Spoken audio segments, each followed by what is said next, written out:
নিঝুম দ্বীপ নামের সঙ্গেই জড়িয়ে আছে অদ্ভুত এক মায়া।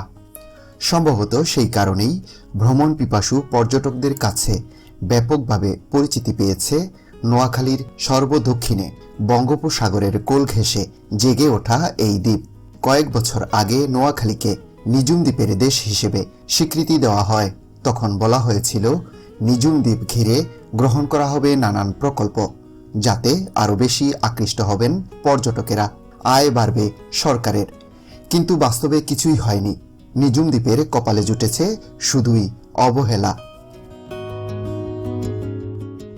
সাম্প্রতিক সময়ে যারা নিঝুম দ্বীপ গেছেন তাদের কাছে মনে হবে দেশের সবচেয়ে অনুন্নত একটি অঞ্চল এটি, যেখানে যোগাযোগ ব্যবস্থা প্রায় পুরোটাই ভঙ্গুর। নেই শিক্ষা চিকিৎসার কোনো সুব্যবস্থা।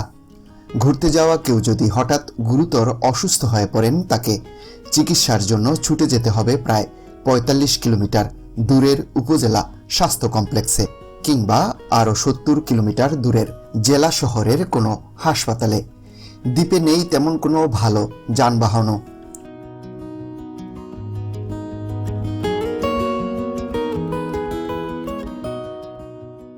বঙ্গোপসাগরের বুকে মেঘনা নদীর মোহনায় জেগে ওঠা এই চর হাতিয়ার মূল ভূখণ্ড থেকে ২ কিলোমিটার দক্ষিণ পশ্চিমে অবস্থিত।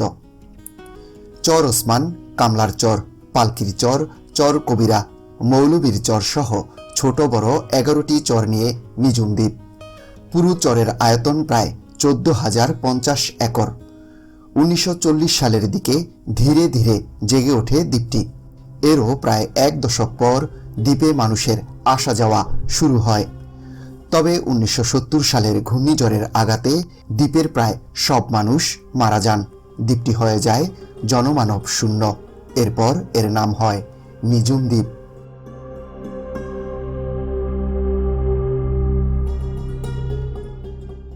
পরবর্তী সময়ে আবার মানুষের যাতায়াত শুরু হয় এবং ধীরে ধীরে মানুষের বসতি গড়ে ওঠে।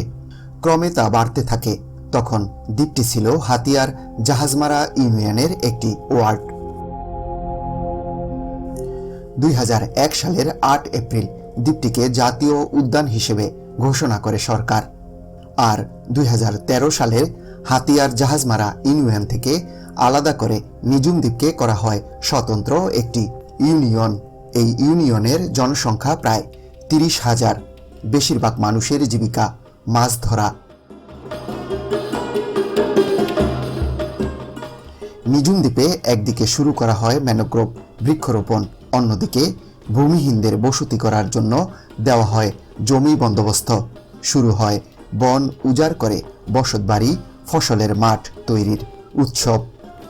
মানুষের হাতেই নিধন হতে থাকে মানুষের তৈরি শ্বাসমূলীয় সেই বন। নৈপথ্য থেকে ইন্ধন যোগায় ভোট সন্ধানী বিভিন্ন দলীয় সরকার।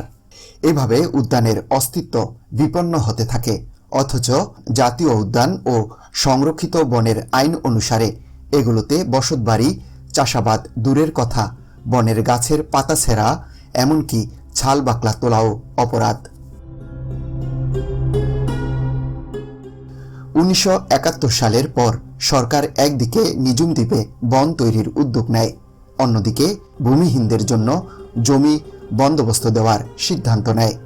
১৯৮৮ সালে এরশাদ সরকার সেখানে ভূমিহীনদের জন্য জমি বন্দোবস্তের সিদ্ধান্ত নেয়। গঠন করা হয় নিঝুম দ্বীপ ফাউন্ডেশন। দ্বীপে ৯টি গুচ্ছগ্রাম ও একটি কলোনি গড়ে তোলা হয়। প্রতিটি গুচ্ছগ্রামে ৫০টি পরিবারকে ঘর বানানোর অনুমোদন দেওয়া হয়। খাওয়ার পানি ও গৃহস্থালী কাজের ব্যবহারের জন্য দ্বীপে ১৭টি পুকুর খনন করা হয়। এভাবে কলোনি ও গুচ্ছগ্রাম মিলে ১৯৯০ সাল পর্যন্ত মোট ৪৯১টি পরিবারকে পুনর্বাসন করা হয়। বরাদ্দ দেওয়া জমির পরিমাণ দাঁড়ায় ৯৮২ একর। একইভাবে ১৯৯৮ থেকে ২০০০ সালে শেখ হাসিনা সরকারের আমলে ৫৬৩টি পরিবারকে ৬৭৫.৬০ একর জমি বরাদ্দ দেয় ভূমি কার্যালয়। এরপর শুরু হয় চর উন্নয়ন ও বসতি স্থাপন সিডিএসপি ২ নম্বর প্রকল্পের কাজ। ২০০২ থেকে ২০০৬ সাল পর্যন্ত খালেদা জিয়ার সরকারের আমলেও একই প্রকল্পের আওতায় 4 দফায় 839টি পরিবারকে আরও 922.90 একর জমি বরাদ্দ দেওয়া হয়।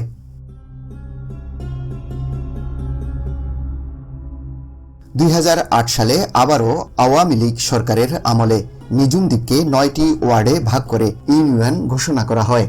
এরপর সিডিএসপি প্রকল্পের আওতায় 2008 থেকে 2013 সাল পর্যন্ত 5 দফায় 1656টি পরিবারকে 2484 একর জমি বরাদ্দ দেওয়া হয়।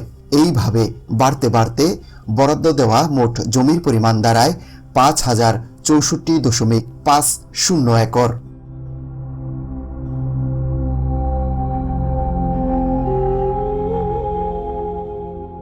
1990 সালে নিজুম দ্বীপ জুড়ে ছিল সবুজ বনাঞ্চল।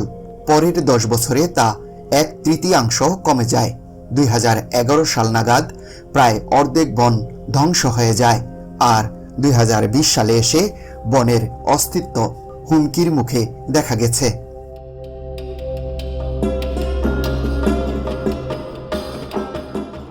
নিজুম দ্বীপ মানুষের বুকে আশা জাগিয়েছিল। ঘন ঘন ঘূর্ণিঝড়, জলোচ্ছ্বাসের মতো প্রাকৃতিক দুর্যোগগুলো ঠেকিয়ে দেবে নিজের বুক পেতে।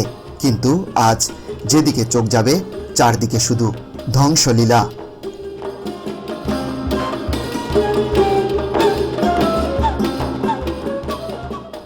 প্রিয় দর্শক, আজ এ পর্যন্তই। ভিডিওটি ভালো লাগলে লাইক দিন, শেয়ার করে অন্যদেরকে দেখার ও জানার সুযোগ করে দিতে পারেন। কমেন্টস করে জানাতে পারেন আপনার মতামত। চ্যানেলটিতে নতুন হয়ে থাকলে সাবস্ক্রাইব করে আমাদের সাথেই থাকুন। যেখানেই থাকুন ভালো থাকুন, সুস্থ থাকুন। আল্লাহ হাফেজ।